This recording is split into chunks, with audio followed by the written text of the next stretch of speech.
We connecting, y'all. West, y'all. Well, you probably never gonna see like you never had it from the hood with that D like California, baby. So you know just what we walk that, talk that G life. Trunk full of gas, usually in my backpack. Run up on the dog and I rat tat tat tat tat. Stepping dudes, caprice to paint jobs and beats. Cruising through the city with your mama or your niece. On the east side, we ride the most. Pick and roll, then we slide the post. Stay fly, but ride with toast. You better recognize Jeremiah and T.I. We collectivize, rectify, outstanding, premeditated, never reprimanded. In the mask looking like a bandit. Jet in my jet to another planet. That's how I planned it. Off we go. Only other way is to pay me cash. And ain't nothing wrong with that. Get fat, give me the scratch, a big stacks. I'm fucking with a real Mac, bitch, get cash. I got chrome and pain. Nigga, what you think? I got chrome and pain. Bitch, what you think? I got chrome and pain. Smoking that dank in my phone with a real Mac, bitch, get cash. Green like they green, purple like that purple. Before I start rapping, MCs look like purple with funny ass haircuts and tight ass clothes. No 6 toes, the game was exposed. I had to come through like Darth Vader with activator in all black. A nigga act like the waiters. Now you know why I rap like Go Fly. Cause I'm a C-A-L-I-B-O-Y. So fly, I do the shit flow by. Don't lie, a nigga is a soldier. I told ya, this right hand will fold ya. This California Cobra ain't never ever sober. No Testarossa, West Coast or Nostra. Black and brown stay down like we supposed to. It's the grubbing up, laugh now, cry later. If I ran, bitch, I could be Schwarzenegger. West, y'all. Only other way is to pay me cash. And ain't nothing wrong with that. Get fat, give me the scratch, a big stacks. I'm fucking with a real Mac, bitch, get cash. I got chrome and pain. Nigga, what you think? I got chrome and pain. Bitch, what you think? I got chrome and pain. Smoking that dank in my phone with a real Mac, bitch, get cash. Jumped in the limo, checked in the suite. Made a few calls, it's time to go. Bust a few rhymes at the studio. No, I don't do it for the love of it. I love it, but I do it for the love I get. Big checks. You think the sex is next? When I left the studio, had to go do a show for the 10 with the triple zeros. I'm a real one, my get rid of that clown, get rid of factor. Partner don't count, he a lame, he don't matter. Shining like the Big Dipper, glowing like a star. Looking up the pile, pulling up in my car. Only other way is to pay me cash. And ain't nothing wrong with that. Get fat, give me the scratch, a big stacks. You fucking with a real Mac, bitch, get back. Only other way is to pay me cash. And ain't nothing wrong with that. Get fat, give me the scratch, a big stacks. You fucking with a real Mac, bitch, get back. I got chrome and pain. Nigga, what you think? I got chrome and pain. Bitch, what you think? I got chrome and pain. Smoking that dank in my chrome and pain. Street life.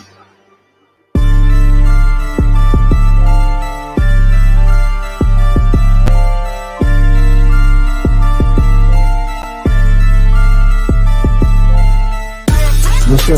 You're rocking with Senior, and I'd like to welcome you to the Hood on Live.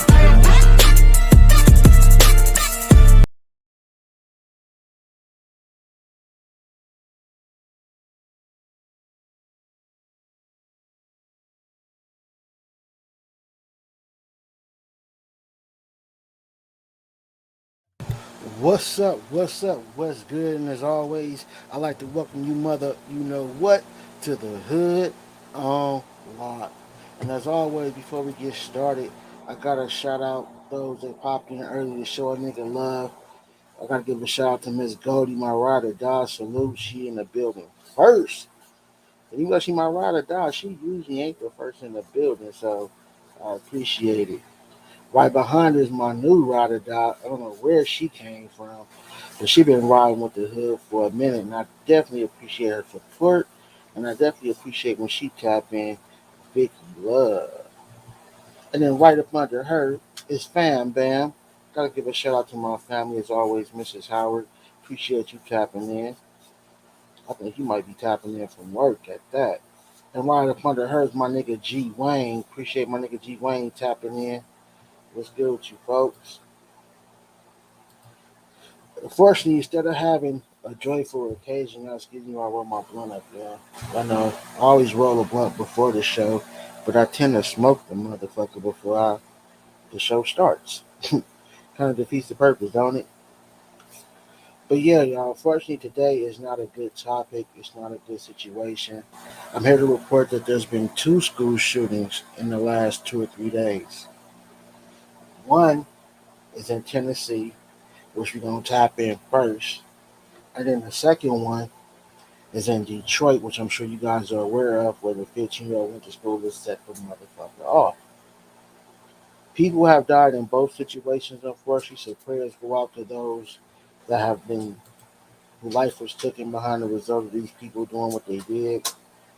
We send our prayers to those, their families, condolences to those, prayers to the school, the students that are traumatized from this, and so on and so on. Well, before I give my opinion, I like to definitely tap in and show y'all what I'm talking about. So we're gonna go ahead. We're gonna tap in first. Excuse me, y'all. We're gonna tap in first. We're gonna go to Humboldt High School, y'all. Tap in with that. I know a lot of you guys are aware of the mass shooting, but I don't think a lot of you guys know about this one. Small business owners use Um, Melio to. I have did a little research on this, and basically, this was not a student or kid shooting. This was a basketball game, and it appears two parents or two adults decided to act ignorant and set it off in the parking lot, where now we have We're one following reported big dead. breaking news from Gibson County. That's right. Gunfire erupted at a high school basketball game last night. At least one person was killed. Several others were injured. Aquamitra Wilborn joins us live from the high school this morning with what we know. A lot to cover, Quamitra, including the fact that we know, at least at this point, everything, school, after school activities has been canceled.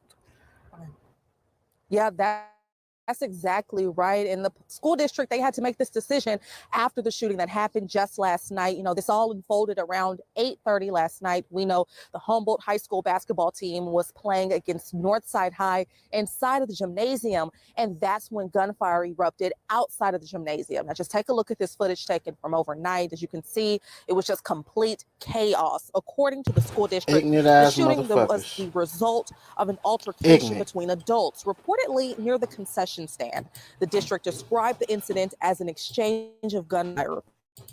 They say no student. Now, she's reporting it happened by the concession stands. I hope these motherfuckers wasn't fighting or arguing or shooting it out over somebody cut somebody in line trying to get some nachos, or somebody I don't know, man. I hope this ain't got nothing to do with no cutting the line, no petty ass shit, y'all. For real. Cause that's what it sounded like. Concession stand, somebody's dead. Let's go. Was injured, but we've confirmed that one person was killed. And according to the Jackson Sun, the local newspaper in this area, a second victim was taken to the regional medical center in Memphis. The newspaper reports that some others with less serious injuries showed up at nearby medical facilities. And it's Y'all be unclear sure to hit that exactly like how button many were for me. I hurt. The appreciate it. Humboldt police chief says no person is in custody, though. Yet no charges have, they say one person, is in custody, though no charges have been filed just yet. As for today's classes at Humboldt High, they've been canceled, as have all extracurricular activities. Now, I did reach out to the Humboldt Police Department this morning just to get the latest update. I'm still waiting to hear back, but this is still a very developing story with new information coming out every minute. So as soon as we get an update, we'll make sure to let you know on air as well as online. Reporting live from Humboldt, Tennessee, Quamitra Wilborn, WREG News. So after listening to her report, man, what y'all think? What do y'all think, man? Ignorant ass motherfuckers fighting over somebody then cut the line or something. Hey, the phone number's at the. Oh no, it ain't at the bottom of the screen. Let me put the phone number at the bottom of the screen, and also, you can click the screen rolling for those that want to come up.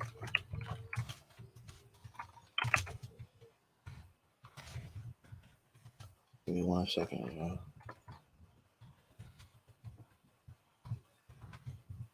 Do not call in blocked, or I will not answer.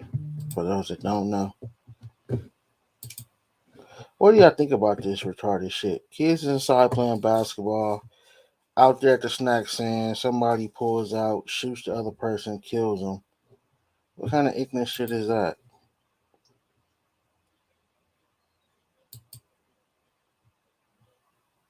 What's good to my nigga audio crack? Miss Goldie said Memphis is off the chain. Yeah, it is, but this is in Tennessee. Yeah, Tennessee, same state. G Wayne said that sound like it was over some petty because why you grown people acting a fool at a high school basketball game? Real nigga shit, ignorant shit. Miss Goldie say, let's get them likes up, y'all. Appreciate it, y'all. I can ask y'all nicely, or I can act a fool and cancel this whole motherfucking show. So just hit the like button, show niggas some respect and some love. Y'all know what it is. It's the hood, man. What up to my nigga Nutter in the motherfucking building? Gotta get my nigga Nutter that wrench, nigga. He a member. Oh no, I already gave it to him. All right. Yeah, that nigga's a member. Definitely. What up, audio crack? Motherfucking building. Anybody want to call in, voice their opinion on this situation before I go into the major one that's happening in Detroit? Because I got a lot of content on that other one, like a lot of shit. A lot of shit. How can the youth respect us as adults when we acting like kids? Right, and what if one of them bullets would have somehow went inside that gymnasium because bullets ain't got no direction or no fucks to give? Or I'm pretty sure some of the students was out there at the concession stands too. What if one of them would have got hit? Then I'm pretty sure, I know California is the law. I don't know about everywhere else, but your charges are heightened and the penalty is more severe if you're within a certain amount of feet of a school. So if you actually on school premises and you shoot somebody, nigga, if it ain't self-defense, you fucked. Like, you, not only was you already fucked, but they gonna heighten the charges and the penalty on that because you out of school, nigga. That happens when you within a certain vicinity of the school, certain zone. So I know for a fact out of school, nigga, oh yeah, the judge and the jury gonna eat your ass up. You will not be coming home anytime soon behind this stupid shit. Especially a bunch of kids there at a basketball game. Man, they not motherfucking playing, y'all. And if you black, they really, if it was black people, are they really gonna throw some football numbers at your ass school zone? Oh yeah, you can hit with some basketball numbers. Fuck some football numbers. Law and University, I smashed the like button all the way from the UK. I appreciate you hitting that like button, and I appreciate you tapping in for this real content. I am the king of content. I don't ride the wave. I don't chase people's death for a bag. So even though Dolph is the main topic everywhere else, long live Dolph until some new information come out. I'm gonna keep continuing to push forward with this content and stay keep y'all up to date on all the other bullshit that's going on in the world, y'all. And I hope y'all appreciate that. Salute to Tanya. She been rocking with a nigga a nice amount lately. Appreciate you popping in, Tanya. I ain't gotta tell you to hit the like button. You already know. But I will tell you, Tanya, man, if you can afford $3.99, go ahead and get your boy membership. I definitely appreciate it. That's how I know you really rocking with me. That's how I know you really support. G Wayne, I know you a boss, nigga. I know you got $3.99. Tap in and grab a membership. Show the hood some love. Y'all know I don't even get the whole $3.99. YouTube take a portion of that. But it's about the membership, though. Let me know y'all fuck with me. That's what it's really all about at the end of the day. So go ahead and get that food stamp or that So Hood membership and show me y'all really rocking with me. I appreciate it. Hit that like button. It's definitely free, Miss Goldie. Let them know. A bullet ain't got no names and a nigga behind don't have no heart. He ain't got no heart. And you know something else? Oh yeah, I definitely got a PayPal I'm gonna put it on the screen, y'all. You know what else though? It's like can y'all still hear me when I do that? I don't know if y'all can still hear me when I do that.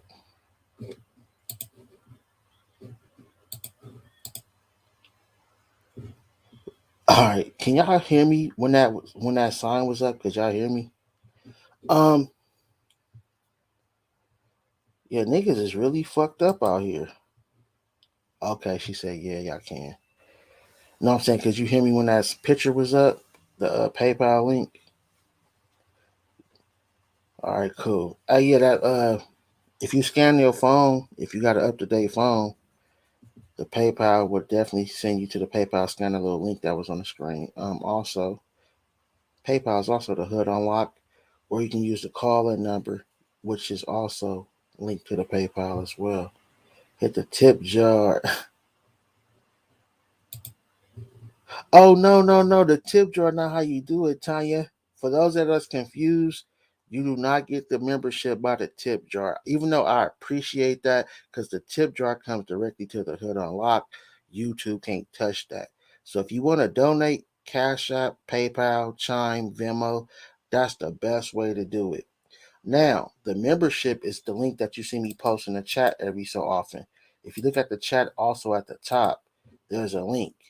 And if you click on that, it says YouTube membership, and there's different levels. Whatever one you can afford would be definitely appreciated, Tanya. But I definitely appreciate the direct support through Cash App, Venmo, Chime, and PayPal. See, I only want y'all to get the membership. Everything else, send it through Cash App, Venmo, Chime, PayPal, and I appreciate it. All right, let's go ahead and jump into this content, y'all. I've been talking about getting paid so much. Let me get y'all into what y'all really came here for, though.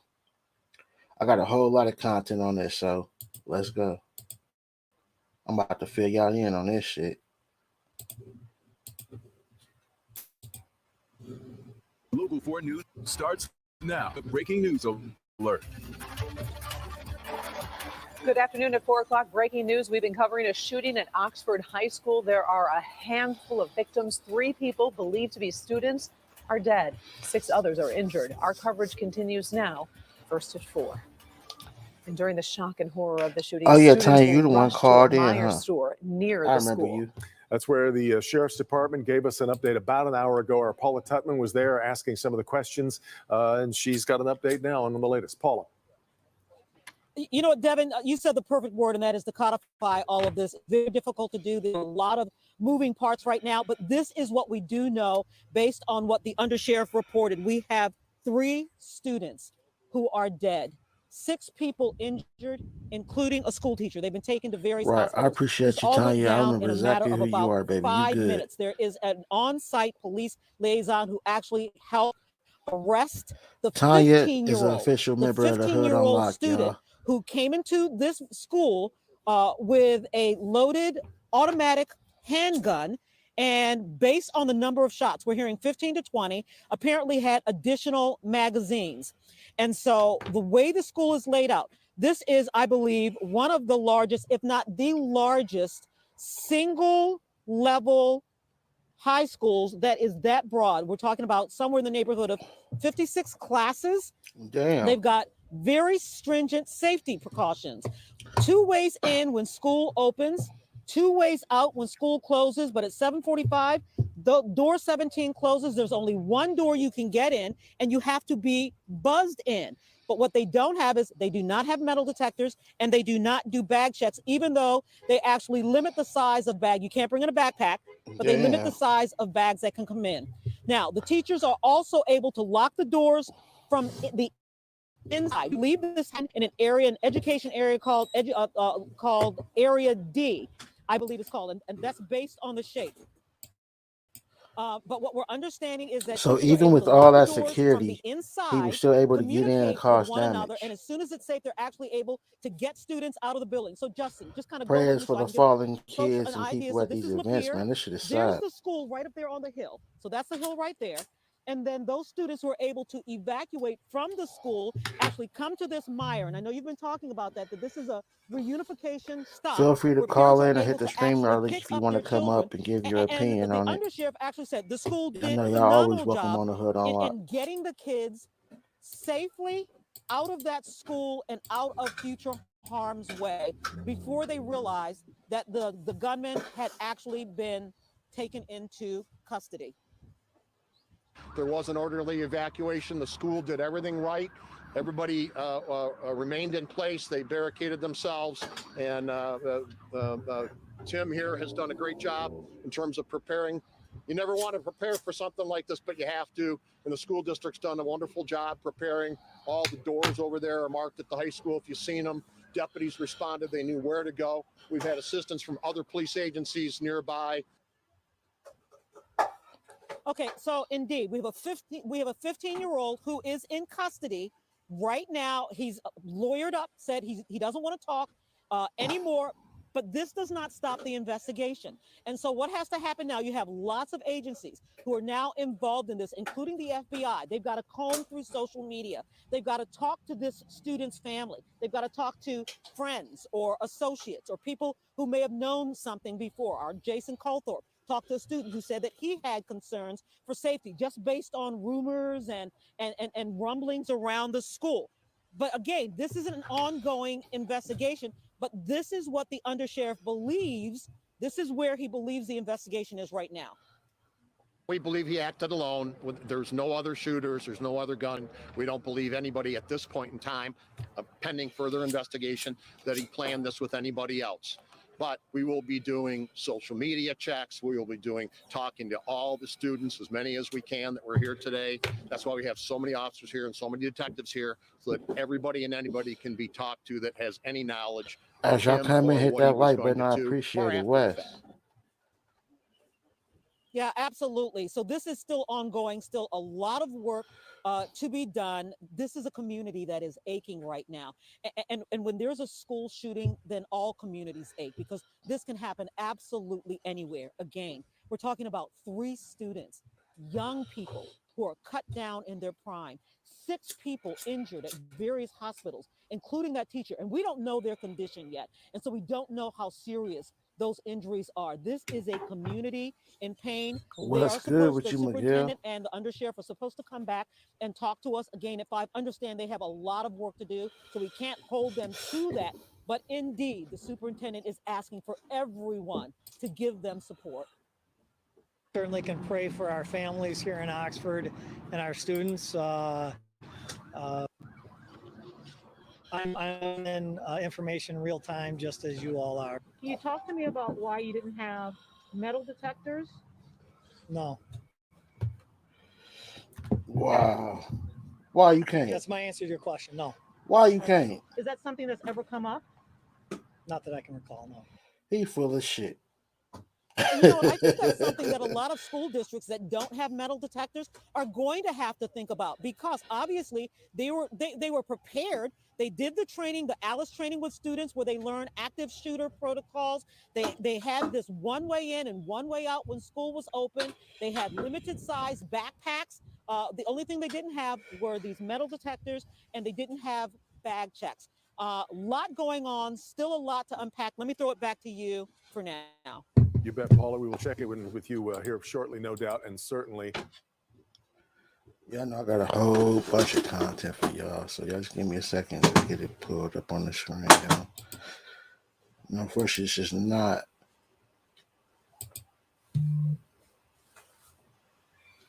This is definitely not a joyful moment, y'all. And unfortunately, I have to report this to y'all because this is a real life situation.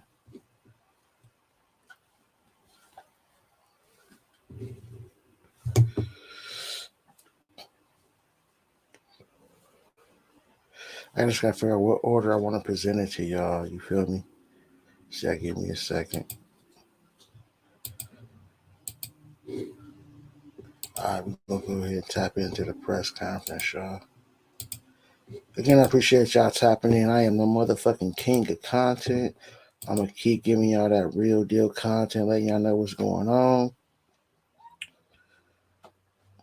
Just know over here we don't do no snitching, no rat shit, no hoe shit. So as long as you can appreciate and respect that, you definitely welcome over here at the Hood on Lock. You feel me?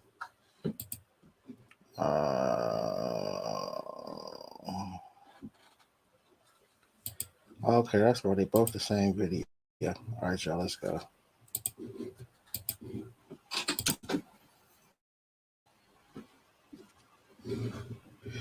What's good to my nigga Joe and Cool? He's also official member of the Hood Unlock, but he has a membership on my other channel, the Hood Unlock Podcast. So yeah, definitely go tap in over there, show some love and support too. I gotta refigure out what I'm gonna do with that channel though, or this one. But let's go.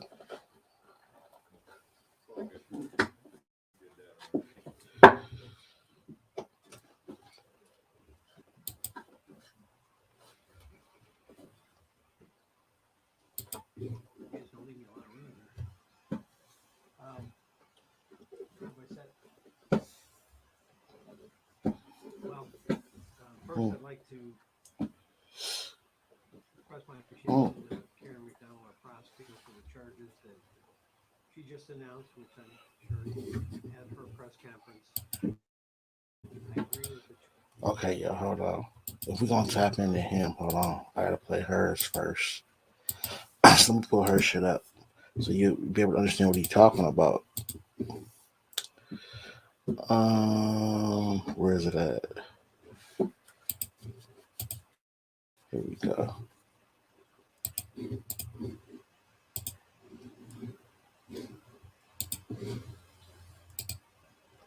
Our community processes the tragedy. I appreciate you joining me on this Saturday as our community processes the tragedy at Oxford High School yesterday. I'm going to confirm the name of the suspect this one time only during this press conference. Exactly, Miss Goldie, let him know. Crumbley, age 15. We want to keep our focus on the victims of this horrific tragedy, and those are the names you will hear today. I want to also extend my deepest gratitude to the first responders who arrived on this scene at Oxford High School yesterday. Thank you to the deputies from the Oakland County Sheriff's Department who reacted swiftly and bravely to apprehend the suspect, preventing even more tragedy. I've also been working closely with the Oakland County Sheriff, Mike Bouchard, and his team to gather all information available related to this case. I also want to thank the Governor Whitmer, the Michigan Attorney General Dana Nessel, and our County Executive David Coulter for their support.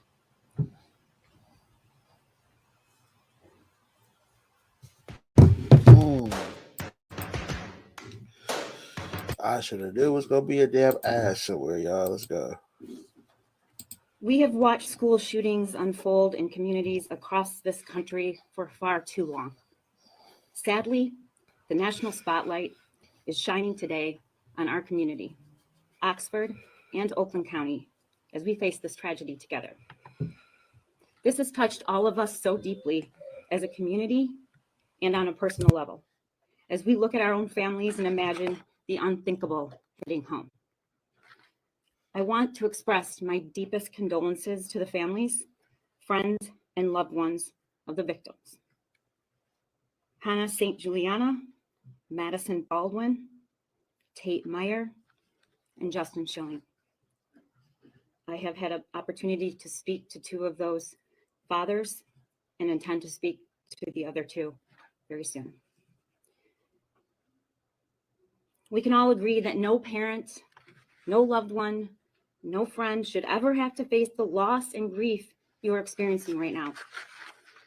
I also ask you to join me in praying for those still fighting to recover from the injuries sustained as part of yesterday's attack. Today's the start of the legal process.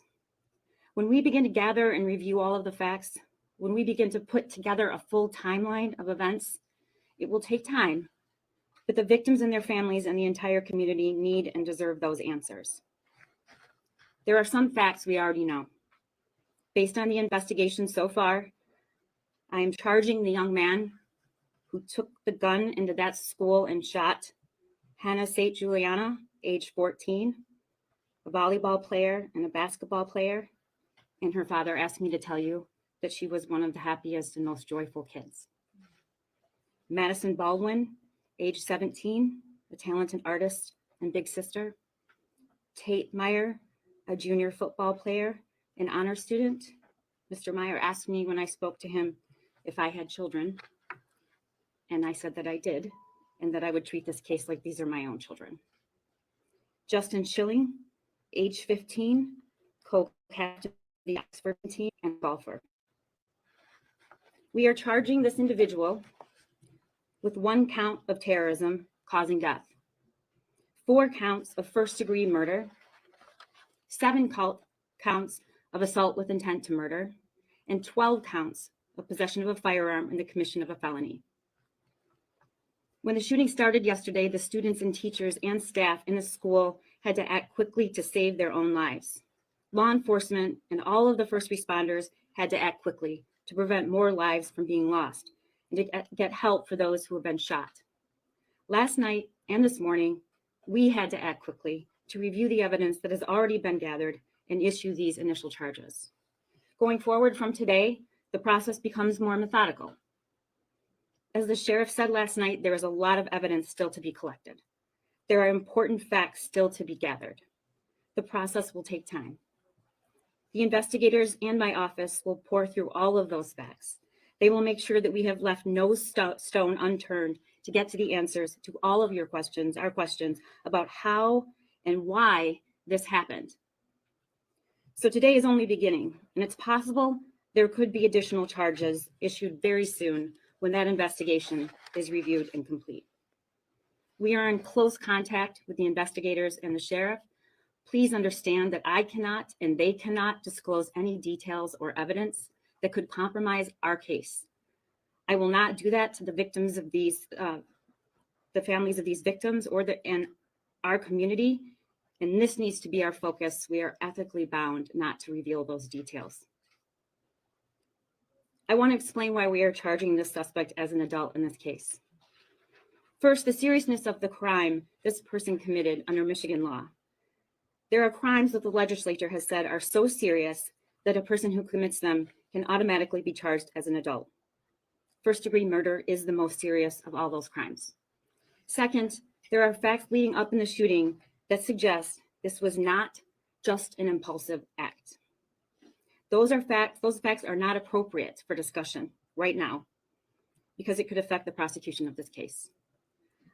Lastly, charging this person as an adult is necessary to achieve justice and protect the public. Any other option would put all of us at risk of this person because they could be released and still a threat. My job is to protect our community from people who commit these kinds of crimes. And that's what I'm going to do. Let me explain the next steps. A short time ago, these charges were issued, and law enforcement is swearing to these charges currently. The suspect will be arraigned later this afternoon. To prevent further tragedies like the one we witnessed yesterday and at large, we have got to address responsible gun ownership in this country and in Oakland County. Responsible gun ownership, including the security of a gun, is an absolute imperative to protect our community today and in the future, and those who do not do that should be and will be held accountable. Kids deserve better. Parents deserve better. Teachers deserve better. We have to do better. And I'm committed to seeking justice for the victims of the Oxford High School shooting and all Oakland County kids who face violence. It's my fervent hope that this will be the last time we experience an incident like this happen in Oakland County or anywhere. I'm committed to doing my part to ensure we honor the lives of those lost, those taken, by pursuing this case with the full weight of this office. If anybody's available, click the link in the chat or call in. Chop it up. You don't want to talk about it. I mean, don't you owe some explanation to folks about what that is? And we've been asking about that. The community's been asking about that. There's got to be something you can give us in terms of what that impulsive act is. Here's a passive So look income to my nigga lights that 33 you in the haven't heard motherfucking of that allow building. Another real nigga. Another supporter of the Hood on Lock.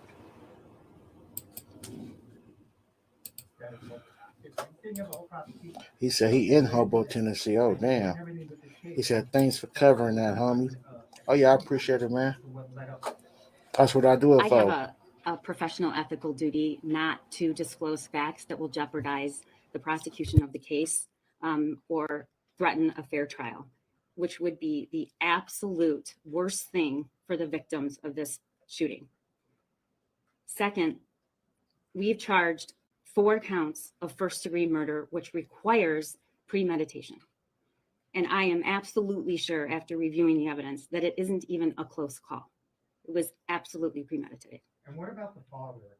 Is he under investigation? Is he facing any potential charges? You talk about responsible murder. We are considering charges against both parents, and we will be making a decision swiftly. Thank you. Could you spell the name of Mr. Crumbley for us so we all have it right? And also, could you talk about the arraignment? We'll be passing out the information so you could have that name. I really don't want to mention the name anymore. I want the focus to be on the victims of this crime. Can you share at all about questions, appreciating what you just said, that you can't delve deeply, but can you offer any clarity in regard to social media postings allegedly by this individual? Are they authentic, not, or is that talking about premeditation? I can say that there is a mountain of digital evidence, videotape, social media, all digital evidence possible, and we have reviewed it, and it absolutely, we are confident that we can show it was premeditation. Were the victims targeted, or does it appear to be random at this point? I can't comment on it. Can you meditation? Is there a time period you can give us, at least, of when you think he started planning this? Well before the incident. Days, weeks? I mean, the gun was purchased 4 days before. Well before the incident. Thank you. Yes. There's some question about how Hold on a second. Can you talk about what you found inside his home when you were searching it? A search warrant was executed, and I cannot comment on what was discovered. Can you Yes. talk about the terrorism charge and how someone even gets charged with that? Yes, I'd love to. It's not a typical charge, but when we sat down and talked about the charges that were applicable in this case, the children that I have just listed and those that were injured, they're the victims in the first-degree murder charges and the assault with intent to murder. But what about all these other children? What about all the children who ran, screaming, hiding under desks? What about all the children at home right now who can't eat and can't sleep and can't imagine a world where they could ever foot back in that school? Those are victims too, and so are their families, and so is the community. And the charge of terrorism reflects that. Interactions with the parents, with the suspect's parents, how have those been right now? Difficult.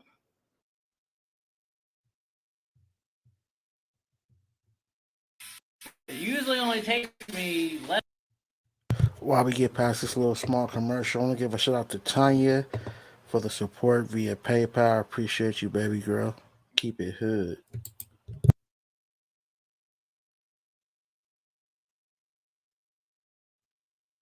Safe. The only thing that I can do as the prosecutor is ensure that I will do everything I can to prosecute this case and pursue justice for these victims, but also to speak out and say that we need better gun laws. Did the shooter or the parents have any prior records? I can't comment on that.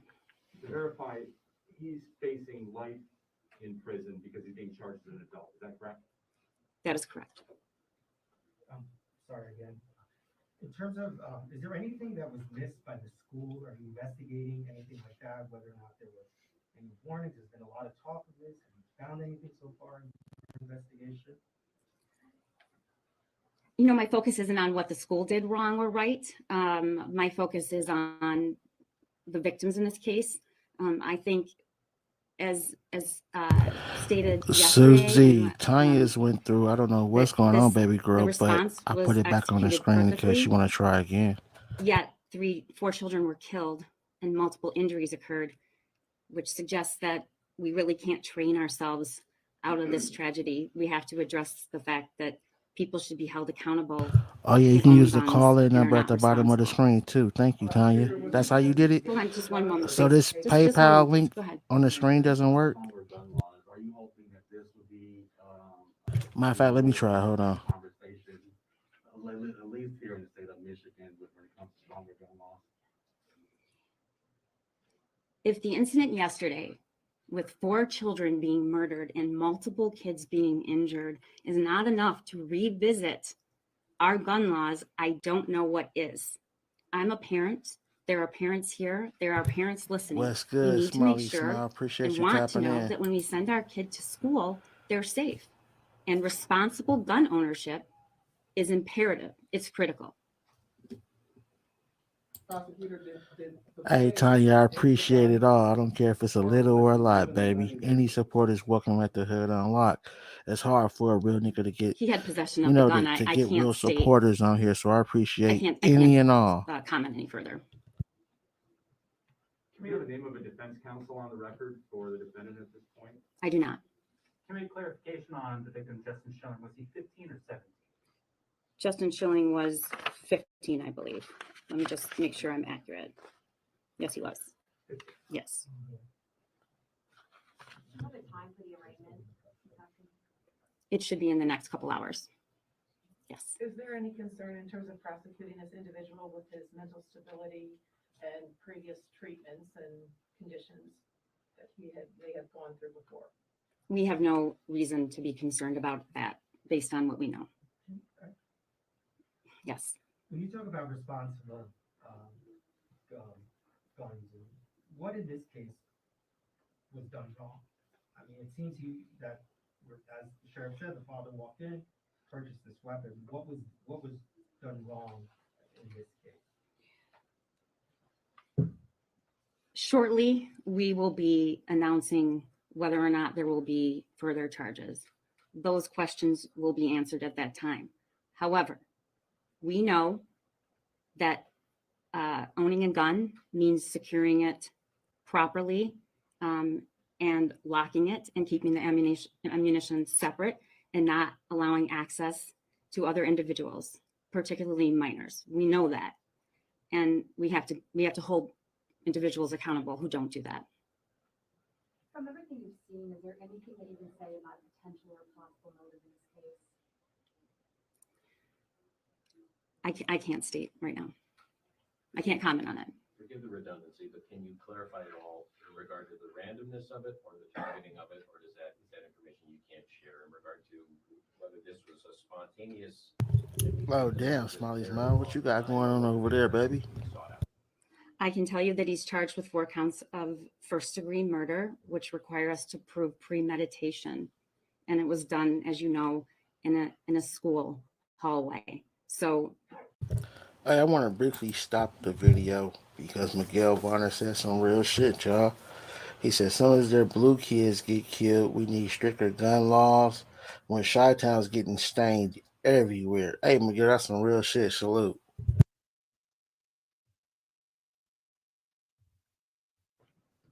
that's all I can say. But the hypothetical could be he came to kill somebody that day, premeditating, but not necessarily knowing who. In specificity of the victims, was he looking to kill them? Does it appear, or you don't know? I can't comment on it, and I want to make sure that everyone understands why. It is not that I don't want the public to know. I'm a parent. I'm a member of the community. I would want to. I want to say real fast too, Susie. If you can and you feel comfortable, before you donate to me, get a membership. Whatever you was gonna donate, I'm pretty sure I got a membership available for that.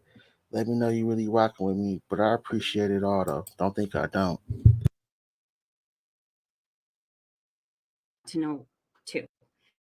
But we as prosecutors are ethically bound to not reveal any statements that could jeopardize the prosecution of the case and providing a fair trial. Because if that happened, that would be tragic for the families of these victims. Prosecutor, as you stand up here today and you're taking questions in real time, how do you decide what crosses that line of what would affect the trial? I don't have to decide it. The United States Supreme Court has decided it, and it is that we should not make a statement about the defendant or the evidence that could prejudice a fair trial. Were there any kind of writings that the suspect left behind that you found? There is a mountain of evidence, and I can't comment the exact. Prosecutor, you've mentioned several times today that you're a parent. This is obviously very emotional for this community. This is your community. What message are you sending with these specific charges?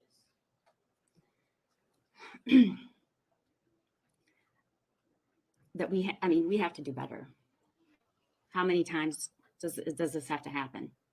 How many times? You know, everyone knows we have become desensitized to school shootings, and I think about those parents who said goodbye to their children on their way to school, not ever contemplating that they wouldn't be safe there. They were not engaging in any risky behavior. They were innocent children who went to school. And so we're going to My nigga G Wayne sending prayers to both schools, Humboldt High School for these victims. and hopefully we're going to start Oxford an High ongoing School. conversation and move the needle on appropriate gun control. If anybody want to call in and give their opinion, the number's at the bottom of the screen.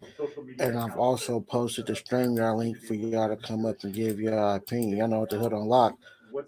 I like for y'all to interact with me, so y'all tap in. Whatever, to preserve that evidence provided to prosecutors as you're building your case. We have digital evidence like that in almost every case now, and we and our investigators and law enforcement agencies are well equipped to preserve it and to investigate it and discover it. Can you talk a little bit more about the conversation with families? Did this happen today? Or did that guy be on the phone? How did it take place? Today on the phone. Thank you so much. Thank you. Thank you. Thank you.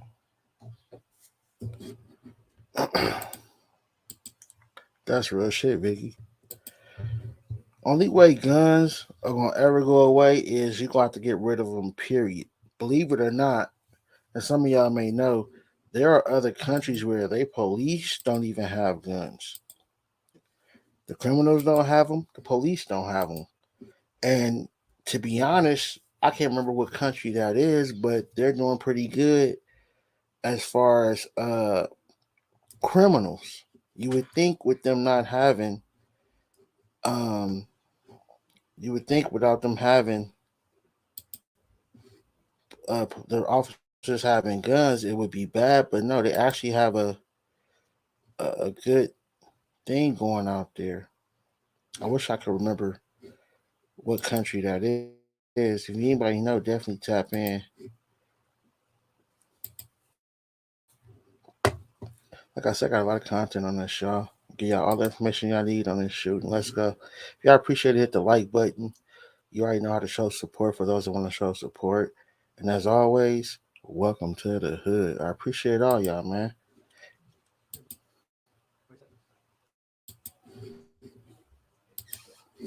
Well, first, express my appreciation to Karen McDonald, our prosecutor, for the charges that she just announced. My nigga 33 who's out there said all the people were black young dudes, barely in their 20s. Holding this individual wholly and completely responsible for The young man that I believe he said died was 18. I got you 33. It's all good. moving up quickly as an adult. If y'all having problems hearing the audio, let me know. I can turn it up. I just want to make sure you guys can hear me as well. So if you need the audio up a little more, let me know. Shortly after 10 o'clock, as our fourth decedent who died from gunshot wounds on Tuesday since the shooting. You already know the other three tragic victims, and thankfully we're learning more about them, and we'll honor their memory, not just with the charges, but talk about their life, what amazing young people they were. We also know 7 other people were injured. I'm not their status. 6 students, 1 teacher, 4 remain hospitalized, 3 have now been treated and released. 14 17-year-old male remains in serious condition with GSW gunshot wounds to the jaw and hand. A 17-year-old female neck bruise. She is at from the local area of McLaren Hospital. A 14-year-old female has improved, thankfully. I would say no small part to great medical care, emergency responders, fire service, and prayers. Quite frankly, the public. She's been removed from critical to stable with gunshot wounds to the left chest and neck. She's at Hurley Medical. You know, the hood always got to show appreciation to those that send support. So salute to Susie. I just got your support via PayPal, and I appreciate you, baby. Welcome to the hood. In Flint. And we have a 17-year-old female that still remains in critical condition with a gunshot wound to the chest. Still looking for prayers and support for her and her family. The following discharged was a 15-year-old male who had a wound to the left leg, a 17-year-old male who had a hip gunshot wound. He was discharged, and a 47-year-old female teacher that had suffered a gunshot wound to her left shoulder was discharged, as you already know. Again, the charges levied by the prosecutor were supportive of, including one count of terrorism causing death, because very clearly there were a lot of victims in that school other than the ones that were actually struck. And then in addition to that, she charged 4 counts of first-degree murder, 7 counts of assault with intent to do murder, and 12 counts of felony firearm. Now, hold on. I understand what this young man did, 15 years old, was fucked up, foul, and he, I guess, this definitely deserves to be punished. But yo, man, this kid is stufo. Did y'all hear all the charges this nigga just dropped? Nigga, this gonna end up in some double and triple life, and they charging him as an adult. I'm not saying they shouldn't. I'm just saying, god damn. Our detectives now are in the car on the way to District Court 52-3 for a swear-to the facts and allegations contained in these warrants. And after those are sworn to, we anticipate that a video arraignment from Children's Village direct to the court will occur. And we are asking and joining the prosecutor to ask the judge that this individual be transferred to the Oakland County Jail from Children's Village. So we hope that the judge rules. Tanya, I appreciate your support and your help. I know you tried to get a membership, but you couldn't. But I just gave you your wrench. I appreciate you really contributing and being a part of the Hood Unlocked, baby girl. Document review, search warrants that have been completed that have to be examined in terms of content and items that were seized. So sometimes things evolve. When I said last night that he had 7 rounds left, he actually had 18. 7 were in his pocket, they were loose. So he had an additional rounds in an actual magazine. Excuse me. So he had a total of 18 live rounds left. We have recovered 30 that had suffered a gunshot wound to her left shoulder, was discharged, as you are. He's in serious condition with GSW gunshot wounds, completely responsible for the deplorable, tragic event that occurred by choice. All right, make sure y'all can hear it now. Her stepping up quickly and charging this individual as an adult, which I have said from the beginning of this, I believe is most appropriate. You also know we put out a release. Sadly, the 17-year-old 4th victim passed today at McLaren Hospital shortly after 10 o'clock. Susie, if you'd like to be a mod, let me know. You definitely deserve a wrench. Let me know what's good with you.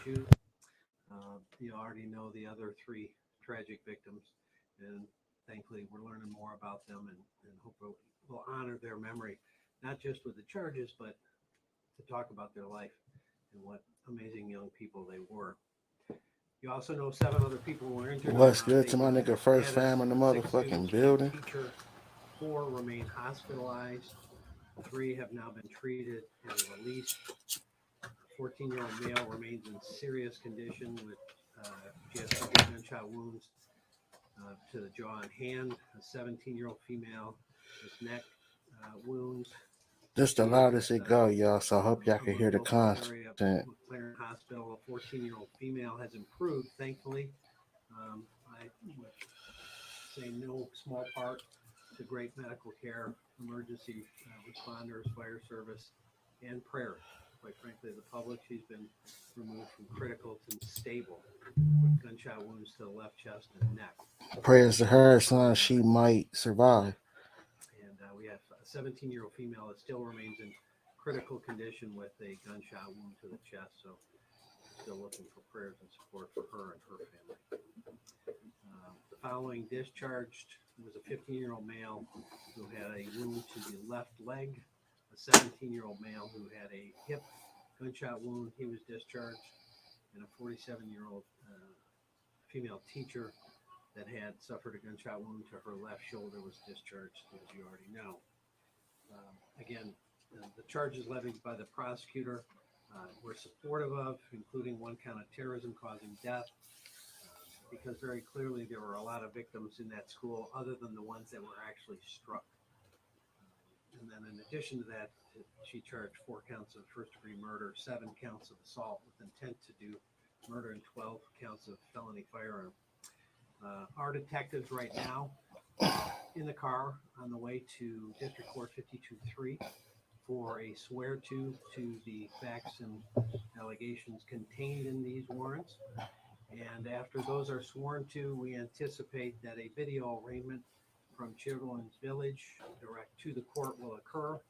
And we are asking and joining the prosecutor to ask the judge that this individual be transferred to the Oakland County Jail from Children's Village. So we hope that the judge rules on that as well. I'd like to update you on some of the information. This is still evolving, right? It's a crime scene. We've still got a ton of interviews to do, video to review, documents to review, search warrants that have been completed that have to be examined in terms of content and items that were seized. So sometimes things evolve. When I said last night that he had 7 rounds left, he actually had 18. 7 were in his pocket. That nigga was not playing. Rounds in an actual magazine. Excuse me. So he had a total of 18 live rounds left. We have recovered 30 spent shell casings at this point by processing the scene, meaning he fired more than 30 shots.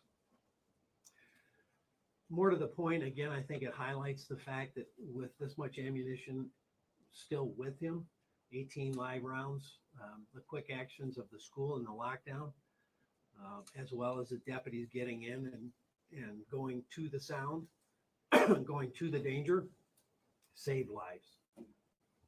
That doesn't minimize the loss or the tragedy, but it's important that we continue to look for ways to prevent these, and if they ever tragically happen, how we can mitigate and reduce that tragedy. The suspect, we believe at this point now, had 3 15-round magazines. 2 were initially recovered by investigators, and after a thorough forensic examination of the crime scene, which went until 5:30 this morning, the magazine was recovered. I mentioned the crime scene was searched and processed until 5:30 this morning and has now been turned back to Oxford schools. We're coordinating counseling and therapist efforts with Care House to assist all Oxford community schools. And we also have an offer for a crisis team from the FBI, and we're grateful for that assistance. I would remind and encourage anyone, whether they were there or feel traumatized by the event, it is to seek help, not weakness. That trauma affects people in dramatic and sad ways, and asking people for help, seeking a therapist or a counselor or a chaplain is an important step to process such a tragedy. Also, I want to clear up some of the incorrect information that keeps circulating. Social media keeps ginning up great The bullshit I be talking about. Listen. A video was disseminated rather widely that showed the students in a classroom and depicted someone knocking on the door, and pretty much the allegation was that that was the suspect. We've now been able to determine that was not the suspect. Excuse me. More than likely, it was one of our plainclothes detectives, and he may have been talking, bro, in a conversational manner to try to bring them down from the crisis, to say, come on, bro, let's get out of the classroom. Let's get you outside. Let's get you, that kind of comment. The suspect, we have now confirmed by analyzing all of the video from the time it began to the time we took him into custody, never knocked on a door. So the other thing that we are seeing, that we have heard on social media, was that, again, we were notified about this threat in advance. False. The threat that we were notified in advance was one from November 11th that actually we did investigate, and it was determined to be from Georgia, not Oakland County, and had no relationship to Oxford schools and was cleared as such. That is continuing to be cross-populated to this event. It has nothing to do with this event. So people are posting, I called the sheriff's office about a threat. It was a different set of circumstances that had nothing to do with this individual or the facts at hand. There were two events that happened fairly close proximity in timelines and the locations to Oxford. Both of them had nothing to do with this. We received no information about this individual prior to the shooting. We also were told that the school had some information or some contact with the individual.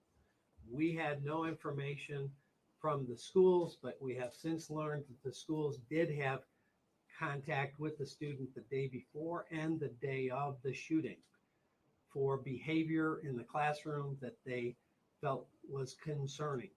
In fact, parents were brought in the morning of the shooting and had a face-to-face meeting with the school.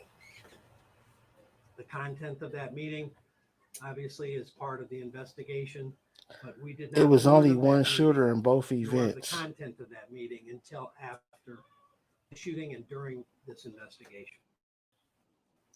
So please, the first high school, the killer, I believe, was caught, and then the second one, they arrested the young boy.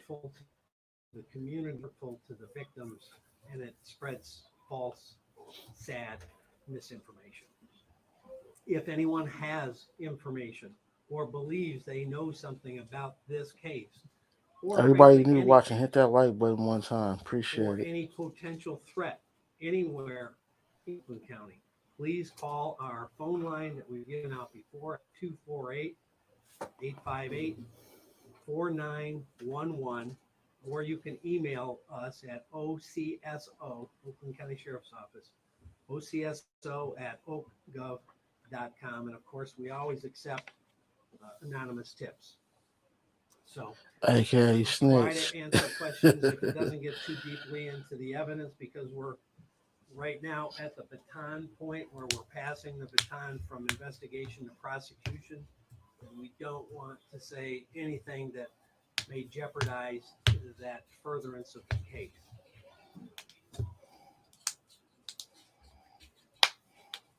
Go sit the fuck down. Secondly, one of the victims' families has been getting a great deal of contact from the media. They don't want to talk to the media, and they're feeling bombarded in this unbelievable moment of pain. So we would ask you to leave the family members that lost loved ones alone. And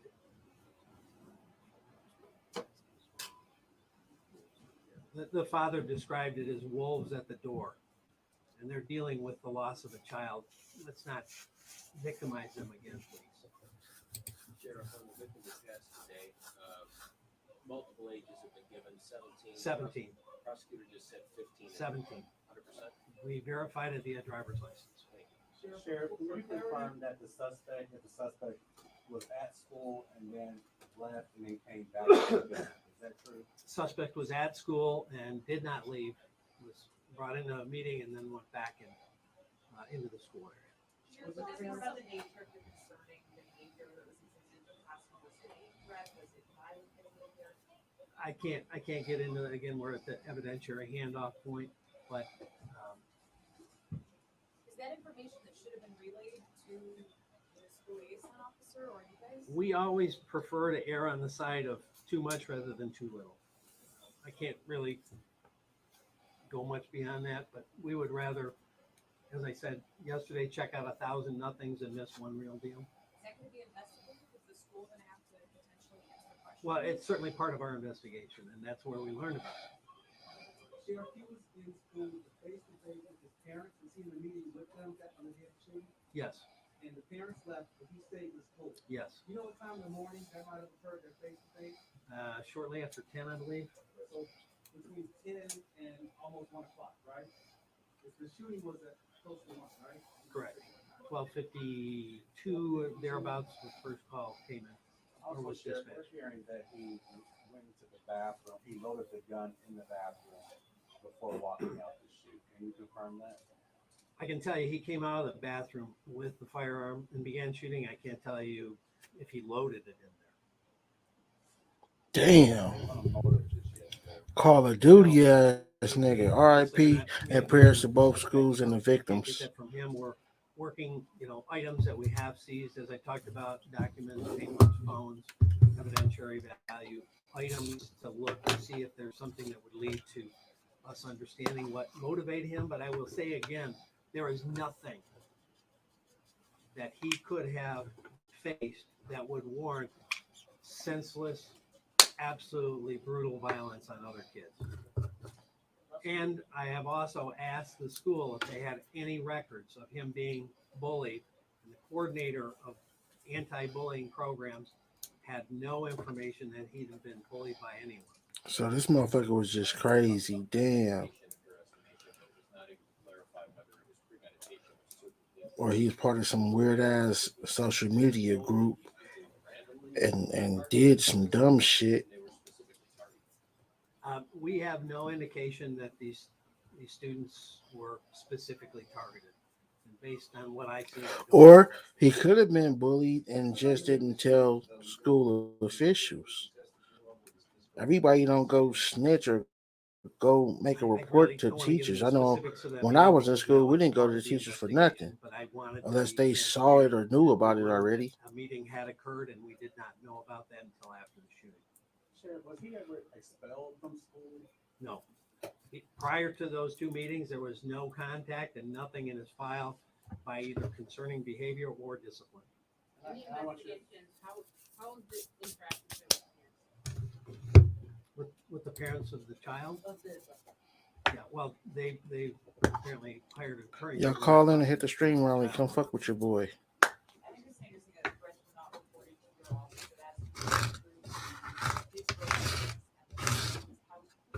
I know somebody gotta have an opinion on this other than me, y'all. This is some foul shit. This young man's life is over with. We have deceased and badly injured students who were just trying to get their education on. Come on, y'all call in. Let me know what's up. Hit that stream yard link. That's the first I've heard of it right now. So again, there's so much out on social media that we've spent a lot of time investigating. Well, I appreciate you coming by, Susie, and showing support. Make sure you definitely come by next show, and I appreciate you, baby girl. It's causing the victims more harm and more hurt. Is there any indication of the suspect that was treated for conditions?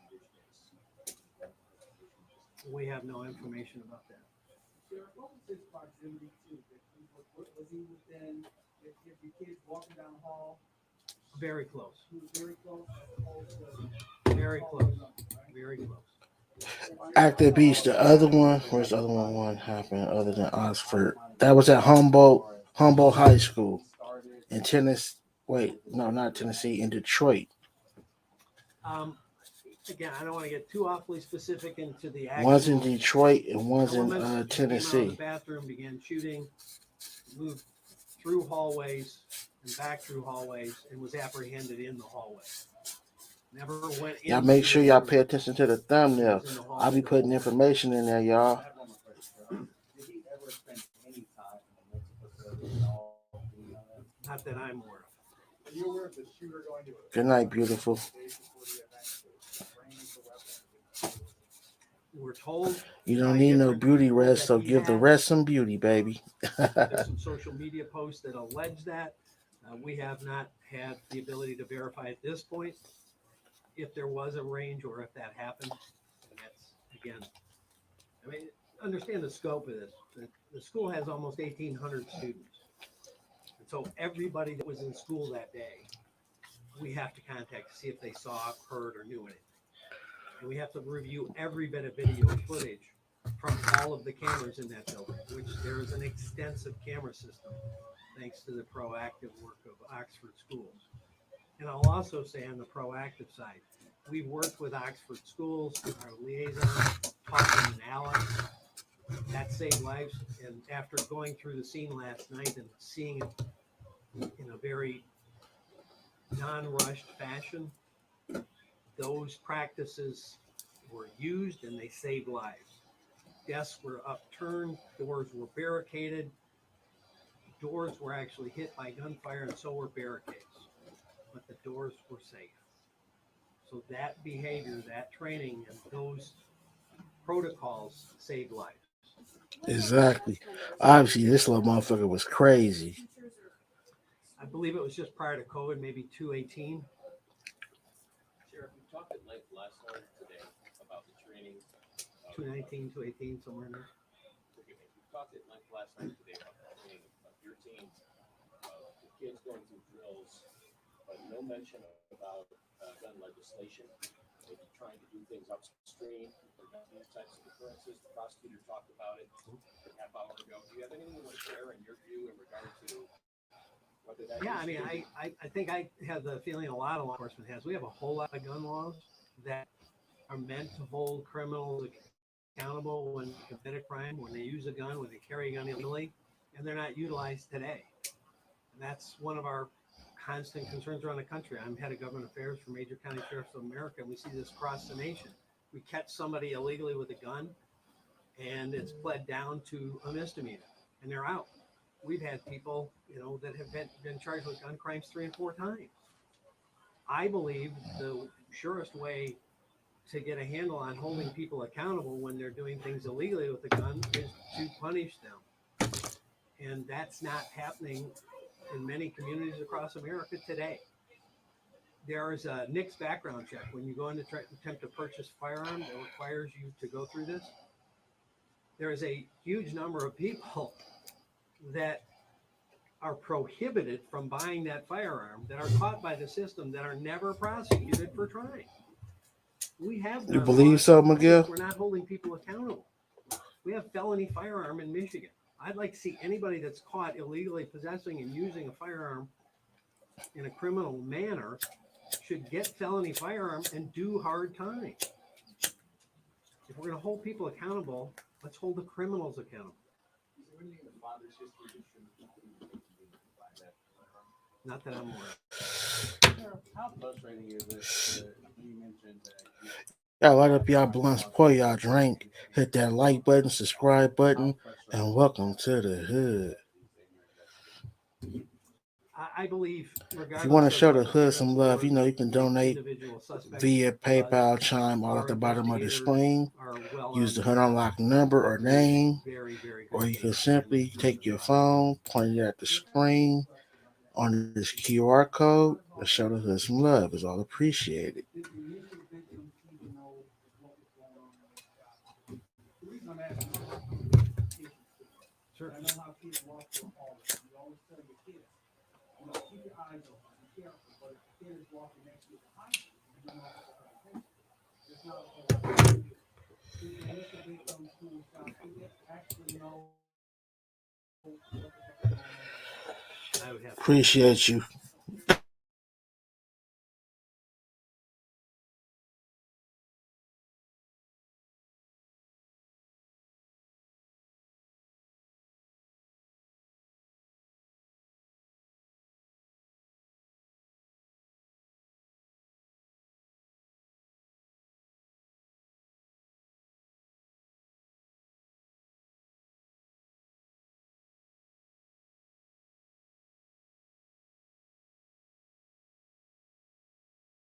Consider to look into, but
I would like to apologize, y'all. I just had a technical difficulty with the internet. I'm sure you guys just saw that. I don't know what happened, but I'm back. So let me put the video back on the screen. You know, we live in a world of technology, and sometimes shit like this happen. But I appreciate those that stuck with a nigga.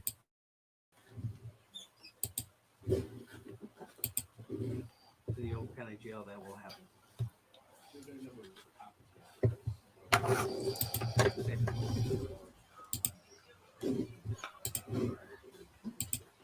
Yeah, spot on, Russ. Yeah, there's some weird anomaly. Every time something like this happens in the country, Appreciate you, Miguel. Get your rest in, bro. See you next show. And it really burdens law enforcement all across the nation. We're actually in school today investigating what. Yeah, he's being charged as an adult. He threw for. Incredibly disturbing trend. And that's again, it raises the level of anxiety of parents, students, and teachers in schools that had nothing to do with this individual incident, but are now feeling very much anxious and tied to it.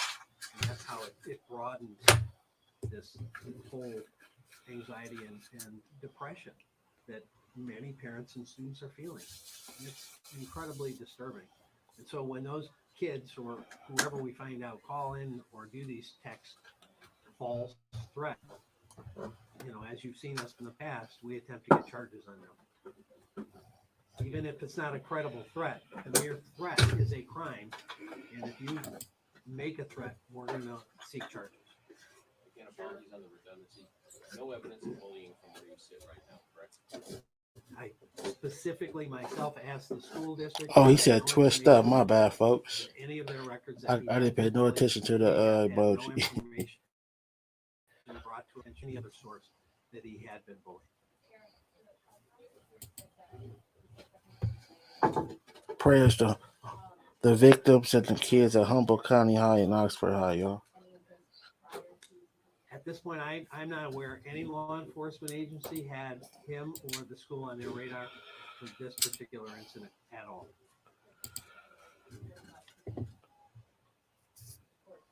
Any incident involving him. He wasn't on any law enforcement radar that I'm aware of. Certainly not ours. We had no communication about him or about anything was pending. And I haven't heard from any law enforcement agency that they did.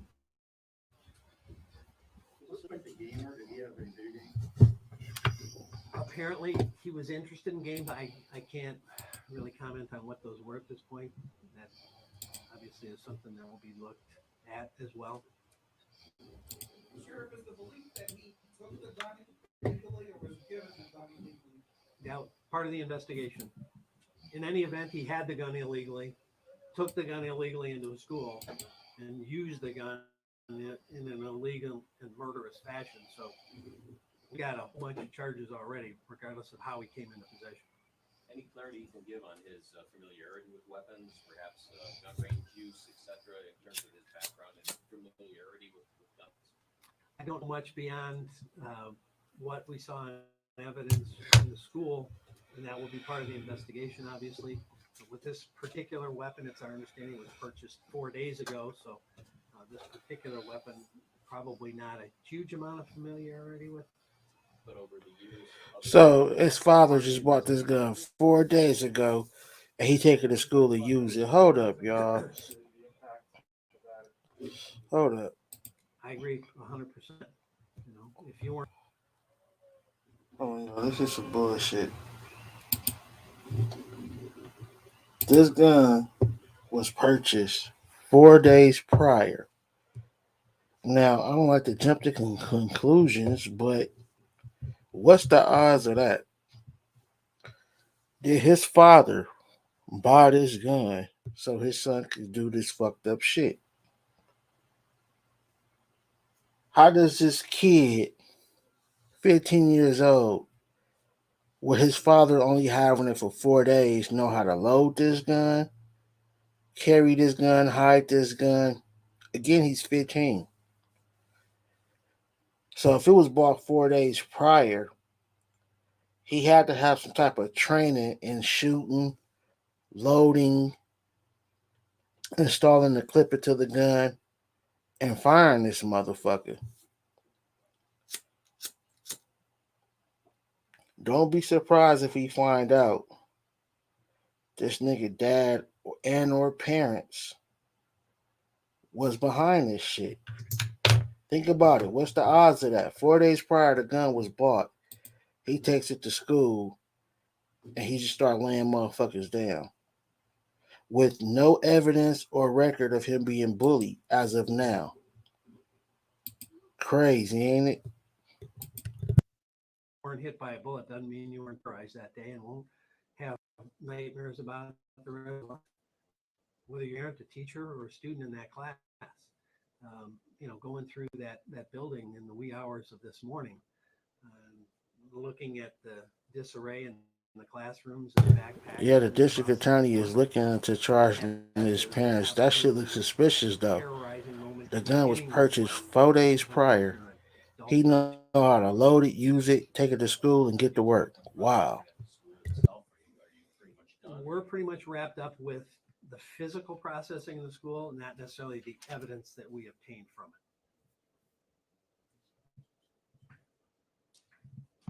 There's a search warrant executed at the parents' house. Are there additional properties that you're looking at that require similar searches? We did see some property at the house, and our detectives are going through it. So I think I mentioned this before. We've got a lot of different bundles here that we're fortunate to have under our own roof. We have our own crime lab, so they're processing things as it relates to the scene and items that were seized there.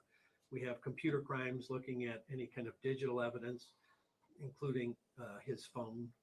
You know, we have detectives looking at any potential documents or other things that may contain information or things relative to, you know, some of his thoughts. Maybe it may be contained in some of that. So a lot of those things are kind of spanned out to all of our different specialists, and then they'll be brought together under the officer in charge of the case and relayed to the prosecutor.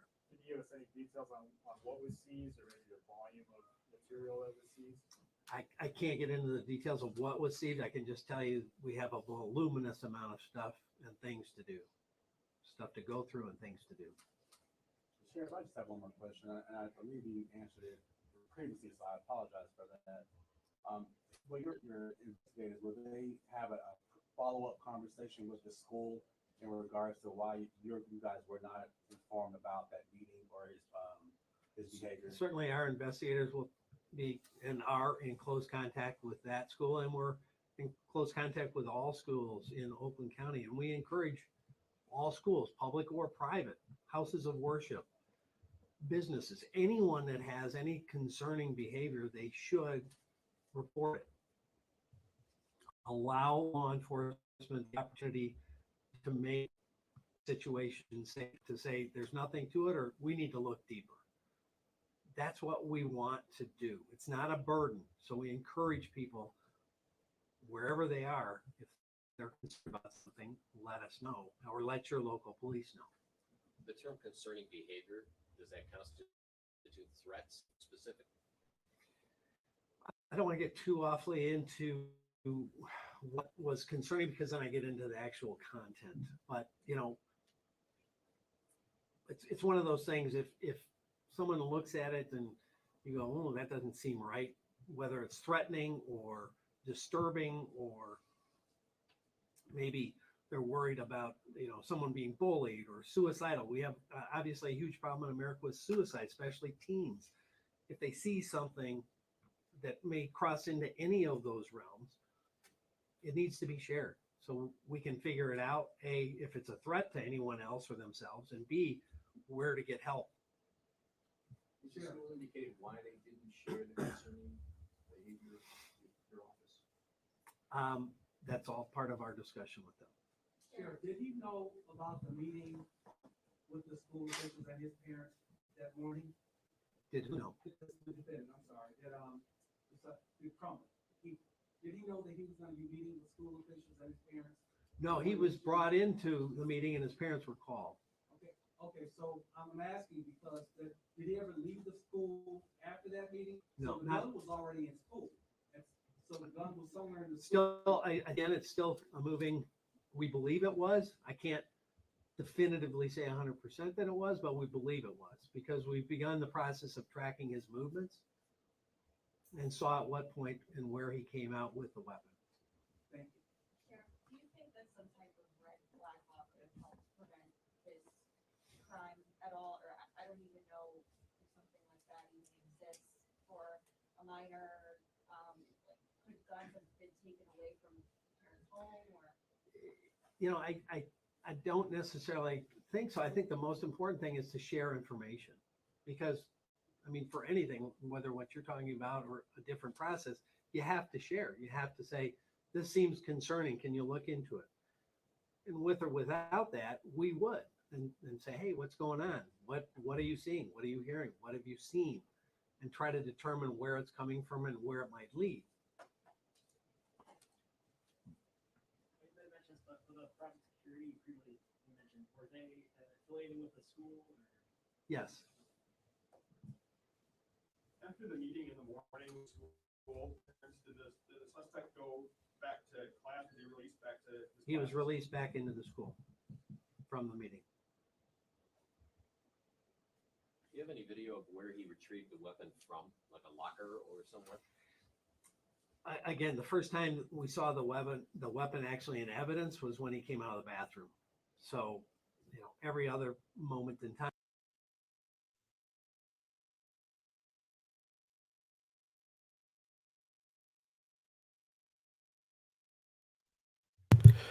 For whatever reason, they ended it right there. But y'all know I still got all kind of content for y'all. This is a tragic situation. Prayers to all the victims, the students, and the family and parents of these students, man. This is the video they was talking about that allegedly wasn't actually true. Now, this is a real situation with them. It's just they're saying the person knocking at the door wasn't the killer, the young 15-year-old. It was the officer undercover. Let's see what they talking about, though.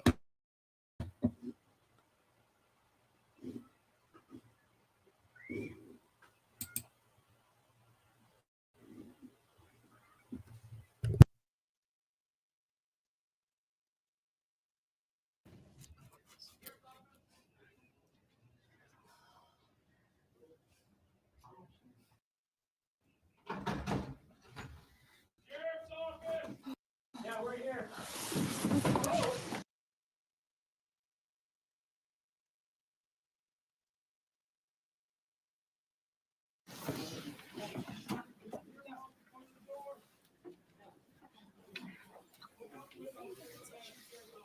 Yeah, we're here.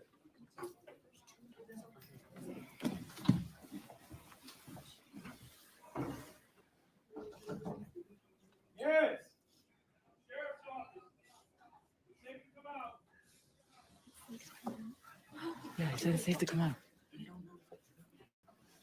Now, we're not willing to take that risk right now. I can't hear you. We're not taking that risk right now. Okay, well, come to the door. Look at my bag, bro. Yeah, bro. He said bro. He said, bro. Red flags. The officer is trying to relate to the kids, but because he's talking like that, they don't believe it's him.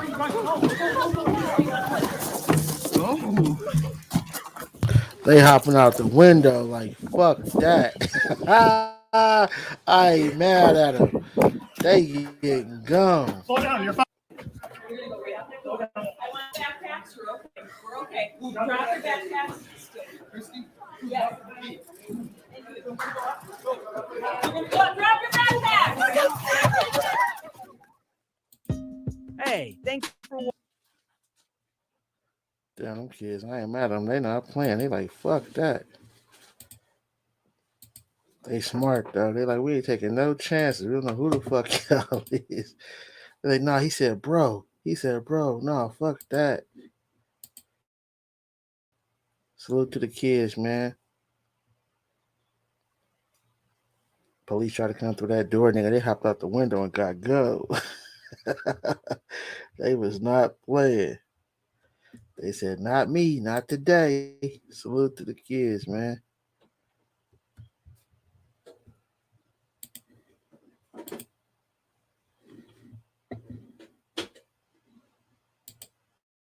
Joining us now to talk about it more, former FBI agent Andy Arena. Joining to give a little bit of perspective of what is next in this investigation. Andy, we saw some of the FBI agents arriving at the hospital. They're obviously at the school. Take us a little bit behind the scenes. What is next in these next few hours? Well, Karen and Devin, what we've seen obviously is some chaos at the beginning. That is what usually transpires in these types of cases. So law enforcement now is really going to dig into this individual, the shooter. Who were his friends? What drove this? What caused this? So they're going to be talking to people around him. They're going to be obviously looking at social media, his activity on social media. And, what was known before the shooting, what was he talking about, and what really drove him to do this. So, and, obviously, are there any other individuals involved in this out planet? So I think that's the next few hours what law enforcement is going to be looking at.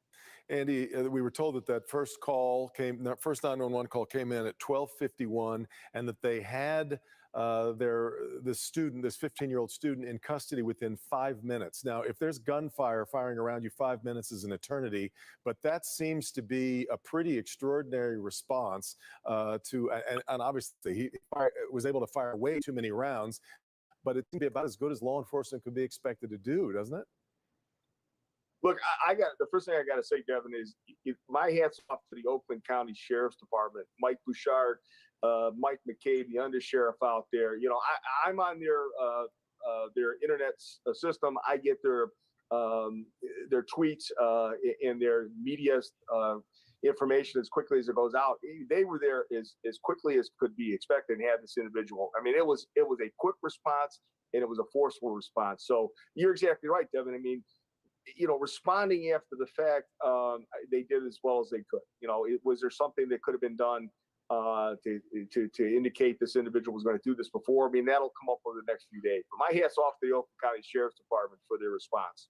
I do have to ask you, and I know a little bit of this is speculation, but about profiling and talking with an individual. From what we understand, this individual shot all of these shots, and then when encountering police, did not shoot at police. In a sense, I guess in a sense almost gave up, was apprehended. Is there any perspective on, you've dealt with a lot of different kind of situations and gunmen and things like that. What is that about? Can you give us any perspective? Well, in many of these situations, Karen, the individual, once they've accomplished their mission, it's suicide by cop or suicide by themselves. So this individual, I think over the next few days, will have a better take on what really drove him. But, obviously he felt that he accomplished his mission and game over. So it is a little bit different than we see in a lot of these situations. The other thing, and it's pure folly, of course, to try to decide at this point exactly what happened here. But these reports that we've already gotten from students who were concerned enough about things that were happening at school that they decided to stay home from today and do remote learning rather than being there in person. That's pretty glaring for someone like you, isn't it? Yeah, there are some media reports, and Devin, we got to take everything with a grain of salt, right? We all know you've been a long time, you and Karen, right? A lot of the initial reports turn out to not be so true. Same thing for law enforcement, but there are some media reports and some indications that there may have been some information out there that was concerning to certain individuals beforehand. So, who knew about it? Did they pass it along? Why did they pass it along? Obviously it was enough to concern some folks, but I think that'll play out over the next couple of days. That's what she's going to be looking at, right? Who knew, what was out there, and what was done with it. So can you give me the perspective in terms of like what's happening right now in this next 60 minutes to 120 minutes? I know we're not going to release this. We don't know the suspect's name. We don't know the address, but you know what the procedure is. I mean, do you just go into that home with your search warrant and start looking? Do you start tracking down the parents? What do you do with all of that? So there's multi-prongs to this. Obviously, you're going to be talking to witnesses that were there at the shooting. You're going to be talking to friends of this individual. Obviously, you know who he is. And as I said earlier, a lot of it's going to be social media. What was he looking at? What was he posting? Unfortunately, after the fact, this usually yields a lot of information. So you're exactly right. They're going to be going in there. Either they're going to get authority from the family to search, or more likely they're getting a search warrant at this very moment. And I guess in obvious ways, your approach changes based on the behavior of the suspect. If you've got a suspect who's ready to talk and wants to tell you everything that was on his or her mind, it's one thing. According to the undersheriff, this suspect has basically said nothing and wanted an attorney. Exactly right. And even, Devin, even if the individual is going to talk, it's better to probably go ahead and get that search warrant in case he revoked it. There are some issues after the fact. Yeah. From a law enforcement standpoint, just cover yourself and get in there and get that evidence as quickly as possible. Andy, you've always got a lot of great insights as you move us through these unfortunately terrible events, but we thank you as always for your expertise. Good to have you here, Andy. Thank you. All right. And we are waiting on another. Thank you, Andy. Again, I gotta keep saying it. Prayers to all the family and the victims, y'all.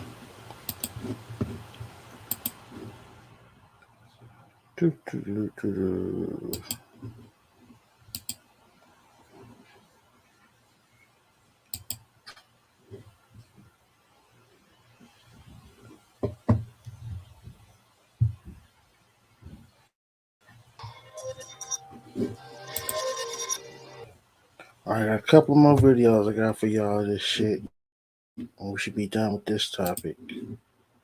Appreciate everybody kicking in and staying there and rocking with your boy for this content. Shard revealed investigators seized a phone as they served a search warrant on the suspect's home. This is what it looked like in a neighborhood near South Washington Street and East Burdick in Oxford tonight. Victor Williams there live, hearing from people who live near that house. Victor. Yeah, absolutely.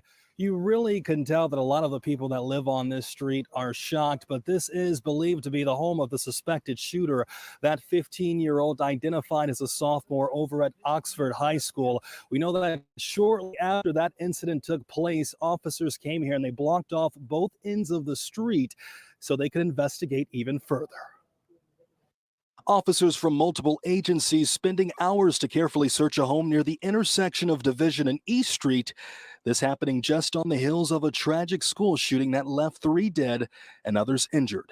Deputies with the Oakland County Sheriff's Department could be seen pulling multiple firearms out of the home and surrounding vehicles, including several long guns and a pistol. The location of the home in question only 5 minutes down the road from where everything took place. Because this is such a tightly knit community, the neighbor we spoke to did not want to go on camera. But tonight she's telling Local 4 what went through her mind as she started to connect the dots. As more information came out and things clicked into place, it was just sobering. It was a shock. I have never felt unsafe here. I will walk my dog alone at night here with no problem. The house in question, I've dog sat for them before. They're a nice family. I was stunned. I came down because I didn't believe it at first and walked a little bit down the street to see if it was them in the house that we were talking about. And I literally I'm shaking again. And sadly, a lot of the people that we spoke to right here on the street, they all share the similar mindset with this just being a very, very small town and close-knit community. But once again, we are going to learn more answers, hopefully tomorrow, about why all of this took place to begin with. In Oxford, Victor Williams, Local 4. All right, Victor.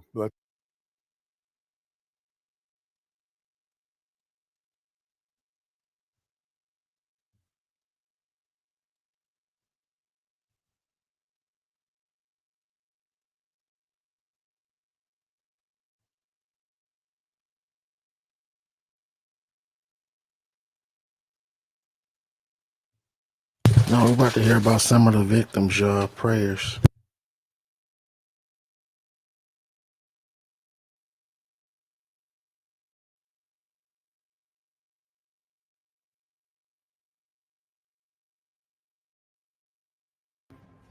We do want to bring you some breaking news now, some tragic news.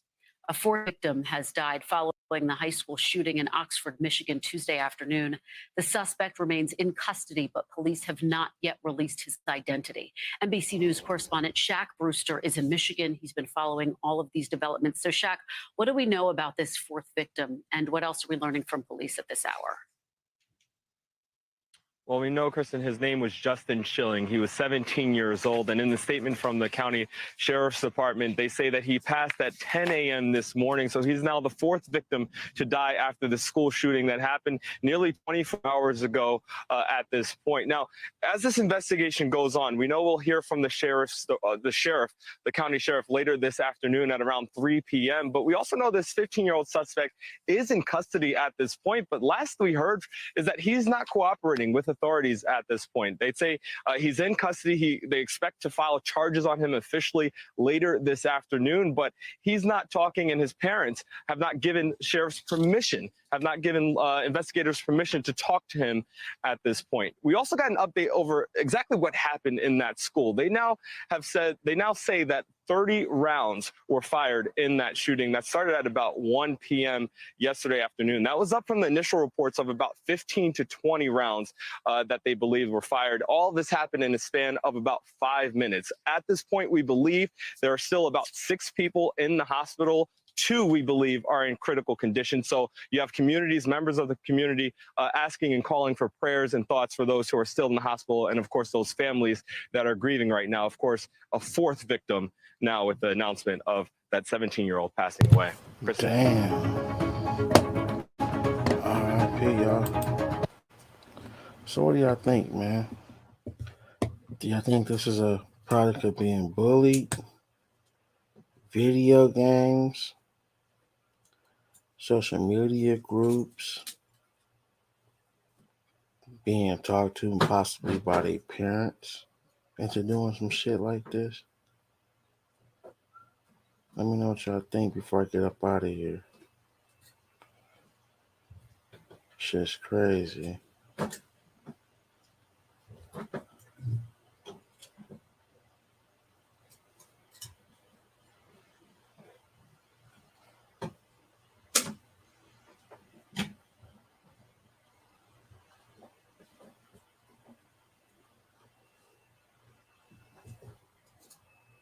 This shit's just not right, man. These motherfuckers is crazy.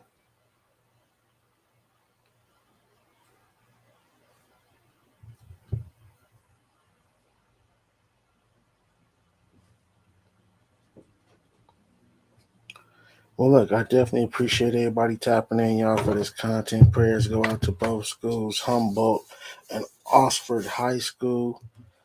Prayers go out to every victim, every student, every family member. Prayers also go out to this young man that did the stupid shit, because his life is pretty much through for.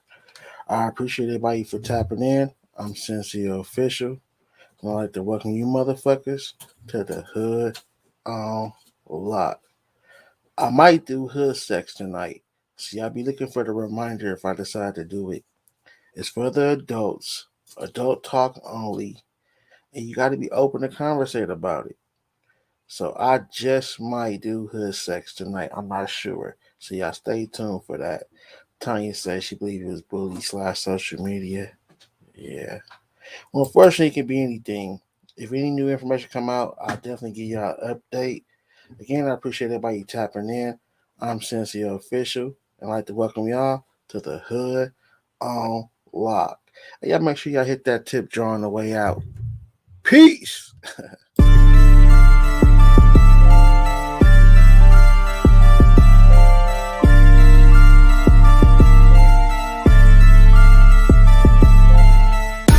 What's up? I'm Rocco the Singer, and I'd like to welcome you to the Hood on